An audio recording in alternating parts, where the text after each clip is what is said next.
এটা হচ্ছে আপনার চলাচল করার রাস্তা, হ্যাঁ, 12 ফিট সোলিং রাস্তা। এটা আপনার পশিকা মোড় থেকে আসতে, পশিকা মোড় থেকে এখানে আপনার আসতে আপনার 10-15 মিনিট সময় লাগে। তো এটা হচ্ছে আপনার বাসা, হ্যাঁ, এটা আপনার একদম নতুন ধরতে গেলে, হ্যাঁ। এই বাসা আপনার নিলে আগামী 20 বছর কোনো কাজকাম কিছুই করতে হবো না, হ্যাঁ, বাসা একদম নতুন। তো এটা হচ্ছে আপনার বাসার সীমানা, হ্যাঁ, এটা হচ্ছে আপনার বাসার সীমানা। তো এখানে আপনার মাওনা চৌরাস্তা থেকে এখানে আসতে আপনার 10-12 মিনিট সময় লাগে অটো দিয়ে আসতে, হ্যাঁ। এর আশেপাশে আপনার মিল ফ্যাক্টরি আছে, হ্যাঁ। এটা হচ্ছে আপনার নতুন বাজারে যাওয়ার রাস্তা, নতুন বাজার হচ্ছে আপনার টি ডিজাইন ফ্যাক্টরি। তো এটা হচ্ছে বাসার গেট, এটা হচ্ছে আপনার এখানে সীমানা। তো এর আশেপাশে আরও বাসা আছে আপনার, সবই আপনার এখানে ভাড়া চলে, হ্যাঁ। এটা নতুন বাজারের রাস্তা, এটা আপনার সোজা মানা চলে গেছে, হ্যাঁ। আবার এখানে আপনার দারগাছালাও যাওয়া যায়, দারগাছালাও চলে গেছে।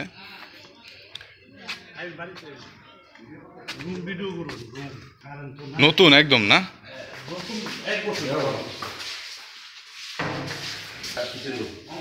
এই তো টেস্টিস করা, হ্যাঁ। রুম কটা? 3টাই।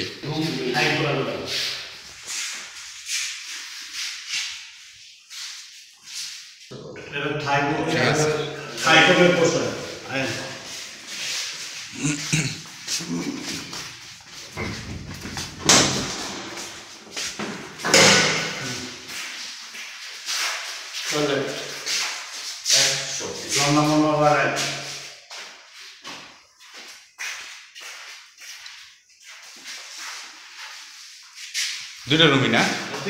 3টা, হ্যাঁ, আরেকটা আছে।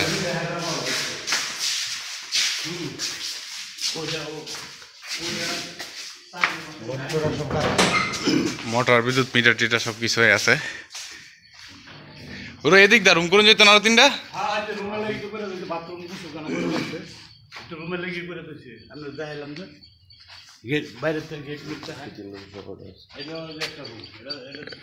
ভাড়া থাকে না, মালিক থাকে? 3টা এখন পাক রুম থাকলে এমদার একটা 4টা রুম হইবার একদম নতুন। তো এটা হচ্ছে আপনার 3 গুণা জায়গায়, এখানে আপনার 3টা রুম করা আছে আর 4টা রুম করতে পারবেন। তো এই 3টা বাসা আপনার একদম নতুন করা। তো এইখানে আপনার যে বাসা আছে এটা হচ্ছে সিলিং টিলিং কোনো সব কিছু কমপ্লিট করা, একদম জনা টনা, হ্যাঁ, সব কিছু করা, একদম নতুন বাসা। এখানে আপনার ভাড়া চলে। তো যারা নিতে আগ্রহী তারা আমার সাথে যোগাযোগ করেন, ভিডিও ডিসক্রিপশনে আমার ফোন নাম্বার দেওয়া আছে।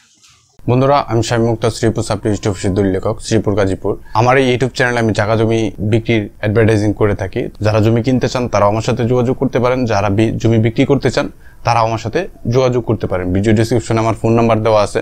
আমি শ্রীপুর সাপ্লিমেন্ট অফিসের দলীয় লেখক, শ্রীপুর গাজীপুর। আমার আরেকটা ইউটিউব চ্যানেল আছে, ওই চ্যানেলে আমি জায়গা জমি সংক্রান্ত বিষয় নিয়ে আলোচনা করে থাকি। ওই চ্যানেলটা হচ্ছে শামীম মুক্তার। তো ওই চ্যানেলে আমি সাবকলা দলিল রেজিস্ট্রি করতে আপনার কত টাকা খরচ হয়, তারপর আপনার কি কাগজপত্র লাগে, নামজারি করতে আপনার কি কাগজপত্র লাগে, কে কাকে হেবা করতে পারবে, তো ইত্যাদি বিষয়গুলো নিয়ে, জায়গা জমি সংক্রান্ত বিষয়গুলো নিয়ে আমি ওই চ্যানেলে আলোচনা করে থাকি। তো আপনারা চাইলে ওই চ্যানেলটা ঘুরে আসতে পারেন।